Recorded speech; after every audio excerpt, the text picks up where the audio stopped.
en el día de hoy vamos a ver un análisis de falla de un eje perteneciente a un reductor. Bueno, la realidad es que tanto de las piezas más comunes que nos tocan analizar en el instituto, podemos decir que tanto los ejes como los bulones es lo más común. Lamentablemente, bueno, por fortuna para nosotros es de lo que más se rompe y bueno, por suerte tenemos ya varios informes realizados a lo largo de estos 10 años que está funcionando el sector. Y bueno, así que vamos a dar un caso. La realidad es que la mayoría tiene una rotura muy similar a esta que vamos a ver hoy, por eso bueno, también decidimos elegir este caso. Como introducción, bueno, lo que vamos a ver en esta presentación es determinar las posibles causas que originaron la rotura en servicio de un eje perteneciente al reductor. La metodología que vamos a utilizar es básicamente la que utilizamos en todos los informes. Algunas pueden diferenciarse un poco, pero básicamente es la misma, en la cual realizamos análisis fractográfico, luego realizamos ensayo de caracterización, como son los análisis químicos, mediciones de dureza, estudios metalográficos, el cual es de suma importancia para nuestro trabajo, y obviamente todo esto contrarrestado con consulta de bibliografías, normas y también antecedentes propios que nosotros contamos en nuestros informes. Los pasos que vamos a seguir son también muy similares en todos los informes. Tenemos una recepción de muestras. En este paso nosotros analizamos la muestra, vemos así una breve inspección visual de cuáles son las zonas que tienen algún tipo donde se encuentra la rotura. Vemos, también entendemos dónde es la zona más importante analizar. Es un pretrato de las muestras apenas nos llegan. El segundo paso es análisis fractográfico, en el cual consta básicamente una limpieza de la zona de fractura y también un seccionamiento de la muestra para analizarla posteriormente. El tercer punto, si bien es ya un fenómeno descriptivo de la rotura de la pieza, en este caso, bueno, lo estamos adelantando, pero el eje tuvo una falla por fatiga debido a una concentración de tensiones en un radio de encuentro. Después de realizado este análisis previo, pasamos a hacer lo que es la caracterización del material, en este caso del eje, en el cual, bueno, como comentamos anteriormente, hacemos ensayos de dureza, análisis químicos, y para finalizar el estudio metalográfico, al finalizar hacemos en este caso el cálculo del factor de concentración de tensiones, y como finalización, bueno, las conclusiones y recomendaciones para evitar una rotura prematura, en este caso de la pieza. Esto es lo que recibimos. Si pueden fijarse abajo, tenemos la regla que nos da una referencia de la longitud y la dimensión de la pieza con la que estamos trabajando. Fíjense que estamos hablando de un eje de aproximadamente un diámetro entre los 150 y 200 milímetros. En este caso, bueno, la longitud total no la podemos visualizar, pero sí podemos observar que tenemos una rotura prácticamente a 45 grados. No sé si pueden observar aquí también, ahí estamos con la flechita, tenemos un buje, tenemos un chavetero y tenemos una rotura bastante interesante con un aspecto bastante particular. Esto ya nos está brindando información. Así que bueno, si quieren pasamos a la... bueno, en este caso también un dato que no es menor. Siempre en la recepción de muestra se trata de obtener como un pedido al solicitante que quiera hacer un análisis de falla, contar con todos los datos necesarios como especificaciones técnicas, ya sea planos, hojas de especificación del material, horas de uso, condiciones de trabajo. Siempre esas variables ayudan a determinar cuál puede haber sido el motivo de falla o nos ayuda a tener un eje o una dirección para entender cuál pudo haber sido también, en este caso, el motivo de falla. Pero en este caso solamente contamos con la pieza y bueno, a veces uno tiene que trabajar con lo que hay. Si podemos ver, acá tenemos dos fotografías de las zonas de fractura. Fíjense que en la diapositiva anterior teníamos las tres piezas de abajo, serían la contracara. Las tres piezas de abajo, si las unimos en torre, quedaría esta imagen de la derecha. Y básicamente tenemos las dos caras de la zona de rotura. Pueden observar en esta zona un aspecto más rugoso, y en esta otra tenemos otras caras, en la otra mitad, un aspecto más liso, con unas ciertas marcas. Otra vez, por supuesto, siempre tener una idea de una regla o una referencia para tener en cuenta la dimensión de la pieza y de la rotura. La segunda etapa ya pasamos a lo que es el análisis fractográfico, en lo que es la parte de limpieza y seccionamiento de la muestra. El objetivo es realizar una limpieza general de la pieza, ya puede ser utilizando detergentes, alcoholes o productos lubricantes.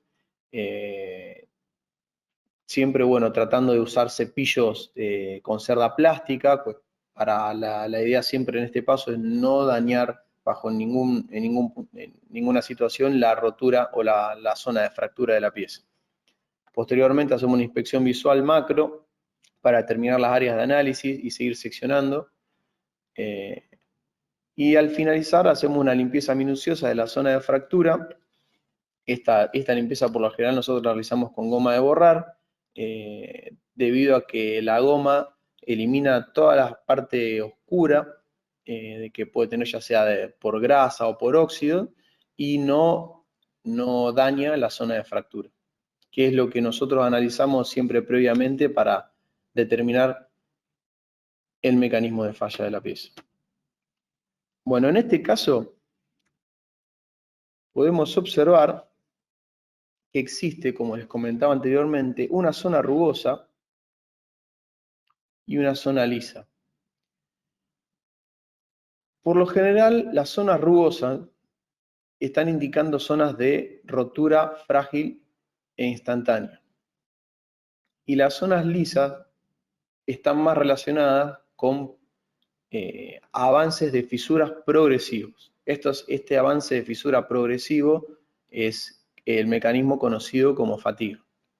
Podemos observar que las marcas de playa que se evidencian, que están acá indicadas con flechitas negras, son indicios de rotura por fatiga.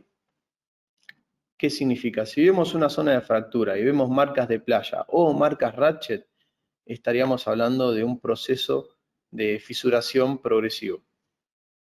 Si vemos toda una superficie rugosa y marcas chevron, en este caso no vemos marcas chevron, como también en este caso no vemos marcas ratchet que aluden al proceso de falla por fatiga, pero bueno, si vemos marcas chevron también estaríamos en presencia de una rotura frágil. Como pueden ver, en este caso que es una pieza real, no siempre se pueden encontrar todas las marcas, y en algunas circunstancias no podremos encontrar ninguna, y tenemos que, bueno, empezar a analizar.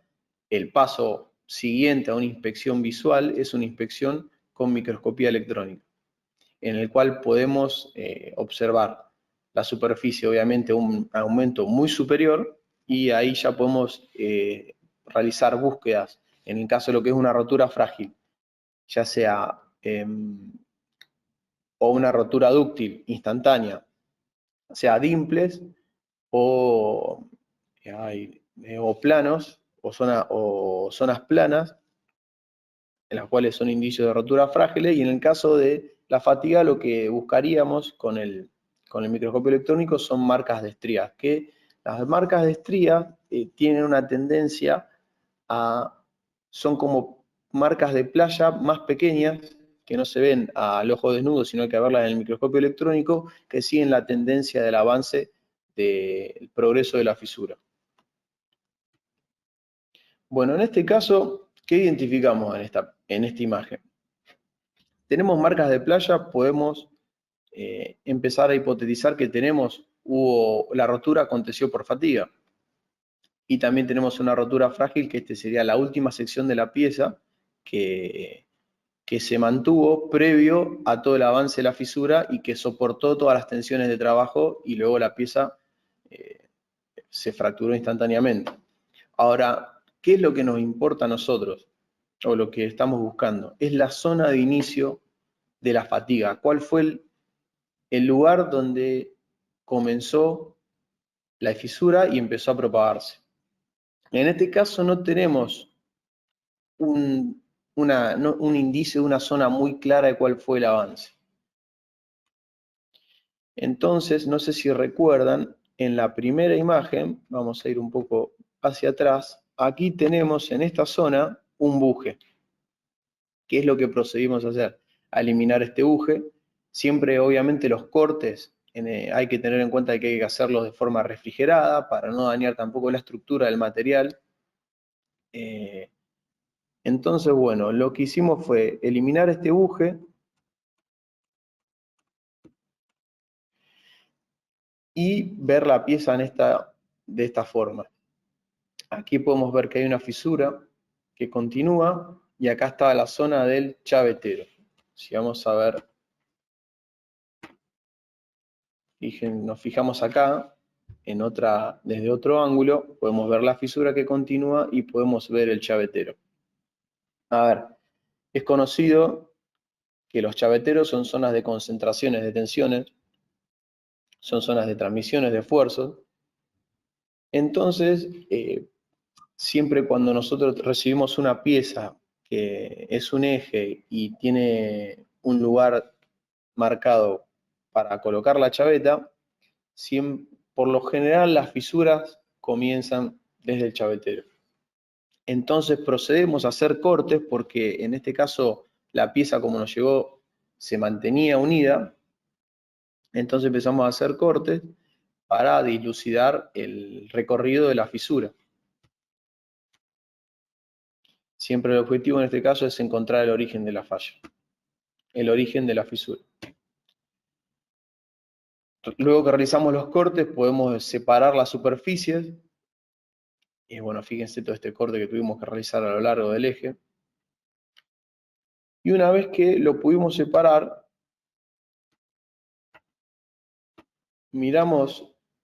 obtenemos una imagen fotográfica desde el frente y podemos ver que todas las marcas de playa absorben, o en este caso abrazan, la zona de inicio. O casualidad, la zona de inicio es uno de los radios de encuentro del chavetero.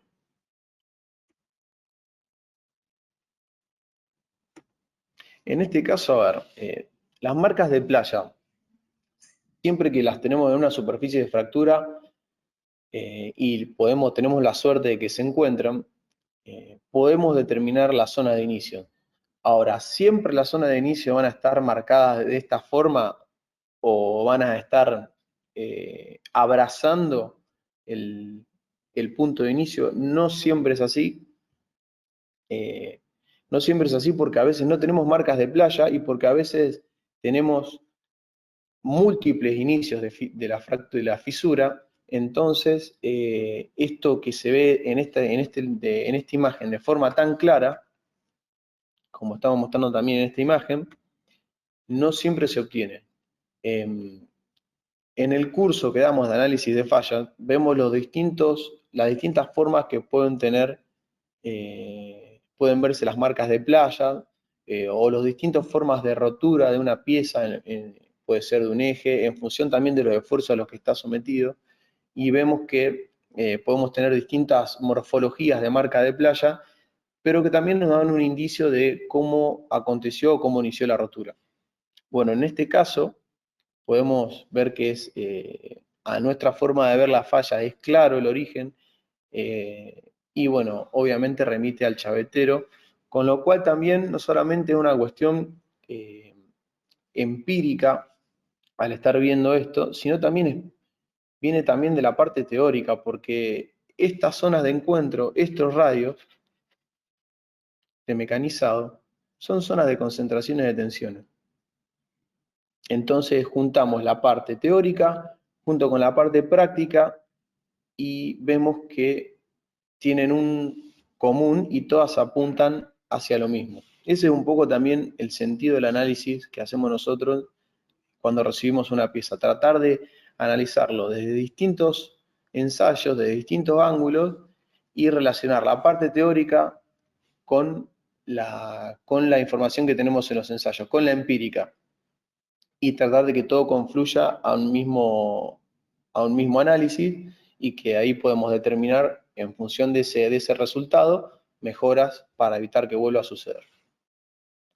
Pueden ver acá en este caso el inicio, las progresiones, siempre, bueno, este detalle con flechas, si bien puede ser rústico, pero sinceramente esclarece bastante a la hora de presentar un informe con de esta forma, con estas marcas y con estas flechas. Esta es una imagen obtenida mediante lupa estereoscópica. ¿Qué es lo que obtenemos con lupa estereoscópica? Obtenemos mejores claridades, podemos tener también, apuntar con distintas iluminaciones, los cuales nos permiten ver, fíjense que en este caso vemos marcas, pero no están tan claras. Fíjense que acá se ven de una forma de una claridad muy superior. Vemos los avances. Sacar imágenes con lupa estereoscópica nos permite, bueno, mostrar en el informe con mayor claridad qué es lo que a veces queremos explicar o con palabras o estamos viendo nosotros de forma con nuestro ojo desnudo, pero bueno, la forma de transmitirlo es mediante una imagen con lupa estereoscópica, con distintas iluminaciones, bueno, se obtiene con mayor claridad. Y como dijimos anteriormente, la zona del chavetero y las zonas aledañas donde se dio la rotura son siempre sectores comprometidos en ejes, bueno, que presentan estos mecanizados, obviamente debido por la condición geométrica y por las condiciones de servicio. ¿Cuál es el paso posterior al análisis fractográfico? Una vez que dilucidamos cuál fue el mecanismo de falla y el origen. Lo que sigue es caracterizar el material, que en su forma es muy importante. A ver, si nosotros estaríamos contando con datos técnicos que nos indicasen, ya sea un plano que nos dijera dureza superficial 40 Roswell C, tratamiento térmico de temple y revenido, cementado, temple y revenido, análisis químico es un 4140 o no, o es un 8620.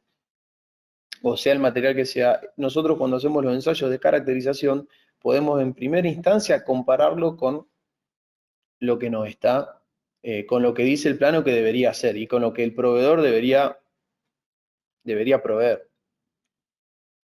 Eso en primera etapa. Y en segunda, supongamos que, bueno, como en este caso, que no tenemos datos técnicos, lo que podemos hacer es hacer un análisis químico y hacer una caracterización, porque vos me puedes decir, bueno, mira, no tengo datos del proveedor de cómo fue fabricado o no tengo datos técnicos de cómo le exigía al proveedor cómo fabricarlo, pero bueno, al hacer análisis químico y ensayos de dureza, podemos determinar si lo que se utilizó es correcto en función del tipo de pieza que se está trabajando. Entonces, bueno, pasando ya a la etapa de caracterización, en este caso hicimos 3 ensayos: mediciones de dureza, análisis químico y el estudio metalográfico, el cual es fundamental porque ayuda a avalar las hipótesis realizadas en el análisis fractográfico y también, bueno, determina una caracterización del material. Aquí vemos las mediciones de dureza. Lo que se realiza en este tipo de piezas siempre es una dureza superficial, en primera instancia. Yo siempre recomiendo a todos los talleres de mantenimiento que cuenten con un durómetro, si no es un durómetro de banco, un durómetro portátil. Nosotros en nuestro caso contamos con ambos. En lo que es el portátil tenemos marca Ecotip. Si bien no tenemos ningún tipo de relación con Ecotip comercial ni nada por el estilo, pero sabemos que son muy buenos equipos y la verdad que trabajan muy bien y nos dan muy buenos resultados. Y bueno, el otro análisis que hacemos una vez seccionada la pieza, con el corte transversal, hacemos un ensayo en durómetro de banco. Otro, además del superficial, hacer ensayos que van desde la superficie hacia el núcleo para obtener los valores de dureza aproximado, también es importante, nos permite evaluar si tenemos un tratamiento homogéneo, si tenemos un tratamiento solamente superficial, o si no tenemos, bueno, tenemos un valor de dureza, un promedio homogéneo y no hay ningún tratamiento. Luego pasamos al análisis químico. Obviamente en este caso fue por espectrometría de emisión óptica, también podemos hacer un análisis de carbono y azufre mediante el eco, también en el caso de ser fundiciones, los análisis químicos los hacemos por vía húmeda, elemento por elemento, y luego de tener los valores de análisis químico, lo que se realiza es un encuadramiento del material en función de los porcentajes de cada elemento. En este caso, en la pieza nos encuadraba bajo la norma EN 184, este tipo de acero, que es un 18 cromo níquel molibdeno, que es un acero que, fíjense, el tenor de carbono, estaríamos hablando, no es bajo como un 1010, pero no es un medio como un 1040, estaremos más del orden de bajo tenor de carbono, aliado al cromo níquel y molibdeno, y bueno, con porcentajes de silicio y fósforo bien acotado, y azufre también. Es un acero, a ver, en conclusión, estos valores de dureza, superficiales y de núcleo, y este análisis químico de este material es un acero, podríamos decir que la pieza está, hasta el momento, es correcta la elección del material, y es correcto también la dureza superficial. Entonces, bueno, antes de pasar a la otra diapositiva y al estudio metalográfico, y espero que no hayan visto la parte de la filmina completa, vamos a pasar a hacer un cuestionario en el cual, bueno, hablando del estudio metalográfico, ¿dónde considerarían ustedes en la zona que debería realizarse? Por lo tanto, bueno, vamos a ver acá al sondeo, vamos a seleccionar la pregunta y lo vamos a iniciar. Esperemos que, bueno, que vayan respondiendo. También me sirve para saber qué tan atentos están en el trabajo, en el PowerPoint. Y bueno, hasta ahora tenemos el 17%, 20%, 24%, bueno, va avanzando.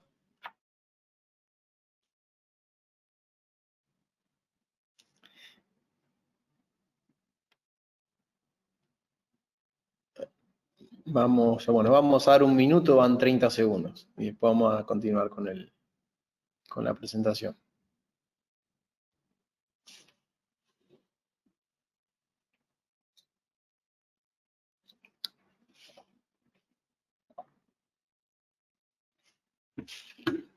Bueno, la mayoría va respondiendo, la mayoría está respondiendo correctamente. Bueno, ahí pasó el minuto, vamos a cerrar, lo vamos a compartir al resultado, y bueno, la realidad es que, como respondió la mayoría, la zona del lugar donde se hay que realizar el estudio metalográfico es en la zona de inicio de la falla. ¿Por qué tenemos que realizarlo en ese lugar? Si nosotros tenemos que una pieza, ya tenemos un indicio de que la falla inició en un cierto lugar, la idea sería analizar es por qué inició ahí. Porque no nos olvidemos que acá hubo una fisura que inició en un lugar, progresó prácticamente el 50% de la superficie, progresó encima en un sentido de 45 grados, lo cual esto también nos da un indicio que la falla fue avanzando la fisura debido a esfuerzos de torsión.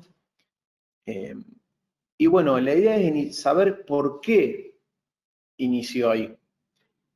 ¿Cuál fue el motivo? ¿Hubo una falla de un tratamiento térmico? ¿No se templó como correspondía? ¿Tenemos una mala rugosidad o una rugosidad superficial muy elevada? La idea sería analizar ese inicio para luego entender metalográficamente cuál fue el problema, si fue una cuestión de tratamiento térmico, de tratamiento de rugosidad superficial, y luego obviamente hacer ya un reclamo y mejorar y tratar de mejorar ese motivo por el cual dio inicio a esa falla. Si nosotros prevemos o eliminamos o mejoramos la pieza en esa zona, vamos a demorar el inicio y por este motivo vamos a tener una durabilidad muy superior de la pieza. Bueno, ahí estamos, vamos a seguir. No sé si ahora está todo perfecto. Bárbaro. Continuamos, como les comentaba, ¿dónde efectuamos el estudio metalográfico? En la zona de inicio de la fatiga. Este sería el lugar de inicio de analizar mediante metalografía. ¿Qué corte realizamos para ver de frente esta falla? Y básicamente, como está marcado en línea de trazos amarillos y en flechas, esta flecha indica el sentido de observación. En la probeta metalográfica, bueno, podemos ver que este es el lugar de inicio y bueno, y estos son los cortes que hay que realizar para luego fabricar una probeta metalográfica. No se olviden que una probeta metalográfica tiene un diámetro aproximadamente de 40 milímetros, por lo cual también la pieza, la zona a analizar, tiene que tener un diámetro de 30 a 35, hay que dejarle un espacio a la baquelita para que también muerda la pieza y se pueda después pulir de manera correcta. Entonces, a ver, si vamos generando un resumen, tenemos un eje que tiene un diámetro de 200 milímetros, tuvimos que realizar cortes longitudinales y transversales, encontramos el origen y luego lo que terminamos analizando de toda la pieza es solamente una probeta que tiene 40 milímetros de diámetro. Y con eso vamos a determinar el origen o el motivo de la falla que originó a la falla, a que se genere una fisura y bueno, y progrese a lo largo de todo el material. Es bueno tener una noción de dónde se arranca, cómo sigue el procedimiento y en qué se termina analizando.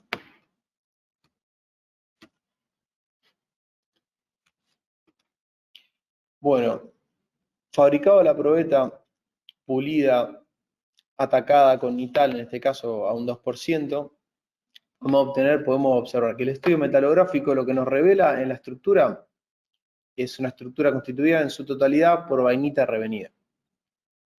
A ver, ¿es la estructura más correcta para una pieza que va a estar trabajando a la fatiga? No. La mejor estructura es la martensita, 100%. ¿Es la peor estructura para trabajar a la fatiga? Tampoco. Es dentro de, si vamos a la estructura, lo que es la durabilidad de piezas que están sometidas a la fatiga, vamos desde ferrita, perlita, austenita, vainita y martensita, en ese orden. La que más resiste la martensita, la que menos resiste la ferrita. ¿Dónde obtenemos ferrita? En piezas que no tienen tratamiento térmico, que tienen muy bajo carbono. ¿Dónde obtenemos la perlita? Bueno, ya perlita 100% en piezas donde tenemos un porcentaje de carbono medio en adelante, compartida obviamente con la ferrita. ¿Dónde obtenemos austenita? En los aceros inoxidables austeníticos. O en los aceros que por debido a cementación, en piezas nos excedemos en la cantidad de carbono que brindamos a la pieza y después cuando hacemos un tratamiento térmico tenemos porcentajes que no quedaron sin tratar térmicamente, entonces nos quedan pequeñas islas de austenita. Donde tenemos vainita, bueno, en piezas que tienen una cantidad de aliantes muy importante, en la cual lo dejamos enfriar al aire o al aceite, y la estructura que obtenemos debido a esa curva de enfriamiento es vainítica, ya que los aliantes nos permiten esta posibilidad. ¿Y en dónde obtenemos martensita? Bueno, también en piezas que enfriamos o muy rápidamente o tienen una cantidad de aliantes necesaria que debido a la curva de enfriamiento obtenemos martensita total. Vamos a seguir con el análisis, vamos a analizar los demás defectos y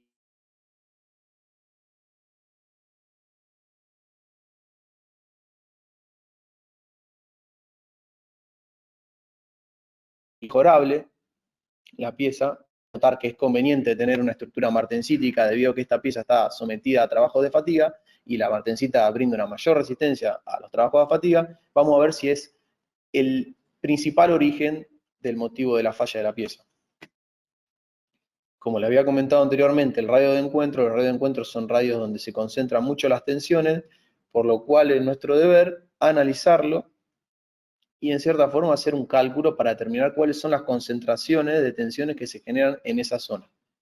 Podemos ver en la prueba metalográfica, hablé de obtener una imagen en la cual tenemos una escala acá de 200 micrones. Este radio es de 89,72 micrones, el cual es un valor muy bajo. Estamos hablando que es inferior al 0,1 milímetros. Y bueno, vamos ahora a hacer un cálculo previo, un cálculo para ver cuáles son las concentraciones de tensiones que se generan en este radio. Otro dato que vemos, por ejemplo, vean las terminaciones superficiales tanto en la zona vertical como en la zona horizontal. No podemos decir que inspeccionándolo en el microscopio óptico, si bien no lo cuantificamos al valor, pero no estaríamos observando una rugosidad muy elevada. Por lo tanto, en este caso, nos estaríamos enfocando en el radio de encuentro entre estas dos superficies. Entonces, bueno, acá vamos a hacer un parátesis y voy a mostrar mediante la cámara el libro que utilizamos para calcular las concentraciones de tensiones generadas en este chavetero y también en muchas concentraciones de tensiones en otras piezas. Este es el libro, vamos a ver con la Walter D. Pilkey, no sé si lo logran ver bien, cálculo de concentraciones de tensiones, factores de concentración de tensiones, esa es la editorial, esta es la tapa. Bueno, espero que hayan tomado nota. La verdad que es muy completo, tiene muchísimas imágenes y gráficas para obtener los factores de concentraciones de tensiones, como vamos a mostrar en la filmina ahora. Lo vuelvo a mostrar, güey. Vamos a volverlo a mostrar. Desde la cucaracha me están avisando que precisamos mostrarlo nuevamente. Ahí está. Segunda edición. Walter, nuestro amigo Walter, nos proveyó de, ¿quién puede ver? Walter D. Pilkey. Concentración, factores de concentración de tensiones. Esa, lo de arriba es la editorial. Creo que estamos. Cualquier consulta que tengan sobre, bueno, me escriben al mail posteriormente y le pasamos el dato del libro. No hay inconveniente.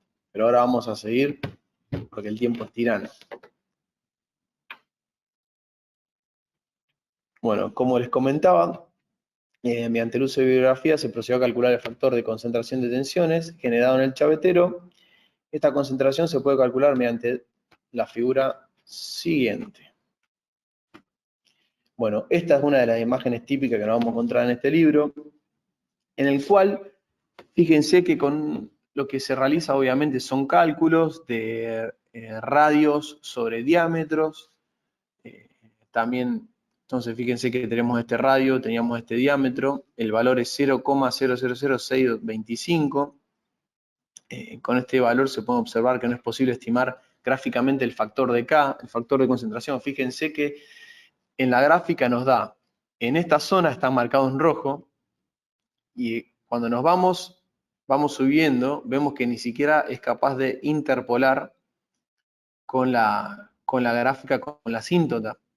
Por lo tanto, fíjense que la concentración de tensiones, que en este caso va hasta 5, excede completamente los valores que son indicados para este tipo de fabricación de piezas.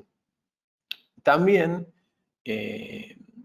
otro dato importante que hay que tener en cuenta es, por ejemplo, miren acá esta zona, estoy marcando con el mouse. Fíjense que los puntos de mayores concentraciones de tensiones, además de alojarse en ese radio de encuentro, también se colocan a 50 grados del eje del chavetero en la zona de la curva, en el punto A. Si ustedes observan la mayoría de las fallas, que si llegan a tener una falla en su planta, de una pieza que tiene mecanizado un chavetero, en este caso un eje, fíjense que siempre la fisura termina cortando por ese punto. Es increíble. Esto es teoría que se mezcla con casos empíricos reales, es algo 100% comprobable. Nosotros, sinceramente, no es que todos los casos se originan en la fisura en esa zona, pero la mayoría de los casos originan en esa zona. En este caso también otro dato muy bueno de la gráfica de este libro es que, fíjense en un cuadradito azul, tenemos marcada aproximadamente, a ver si logro también leer porque tampoco está muy claro, pero vemos que lo que se recomienda, ahí se lee la palabra suggested, que es recomendado, es seguir esta recta.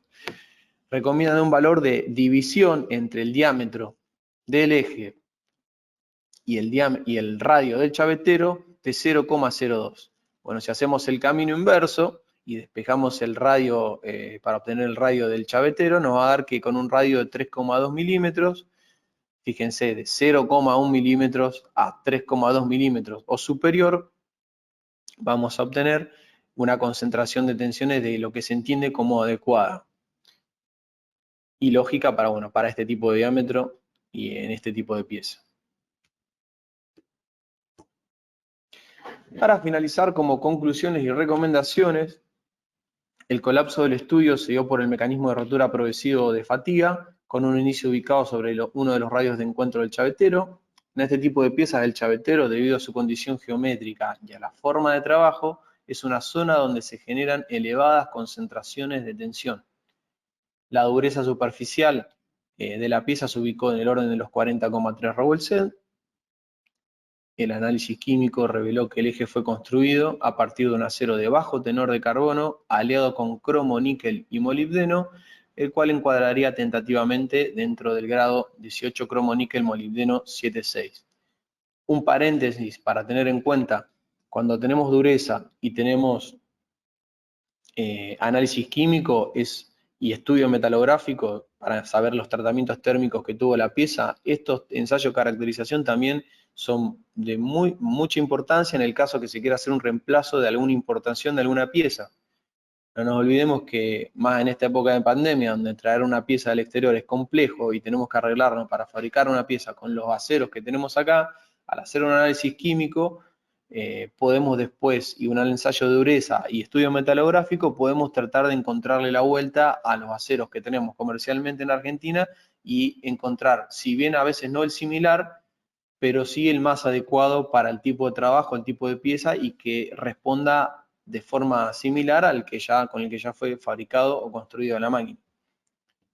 Bueno, y como siguiendo con las conclusiones, el estudio metalográfico indicó que el mismo está constituido por bañita revenida y tenemos que en este caso el radio de encuentro del chavetero es de 0,1, el factor de concentración de tensiones para este diámetro del eje iba a ser 5 veces superior al valor de trabajo, entonces tomamos como referencia la bibliografía y recomiendan para ejes con este tipo de diámetro sometidos a esfuerzos de torsión utilizar un radio superior a 3,2 milímetros. Bueno, esta fue la charla. Espero que les haya gustado. Igualmente vamos acá, muchas gracias a todos por presenciarlas y bueno, ya muy conforme y bueno, vamos a tener unos minutitos ahora para evacuar las dudas y también no quiero dejar de olvidar de recordarles que pueden consultar por nuestro curso 100% online, que damos junto con el ingeniero Esbutoni y también, bueno, todos los demás personal de análisis de fallas. Esto lo vamos a estar desarrollando los días 16, 18, 23 y 28 de septiembre en el horario de 9:30 a 13 horas. Y bueno, para conocer más información, el temario, inscribirse, no se olviden de enviar un mail a cursos@siderurgia.org.ar.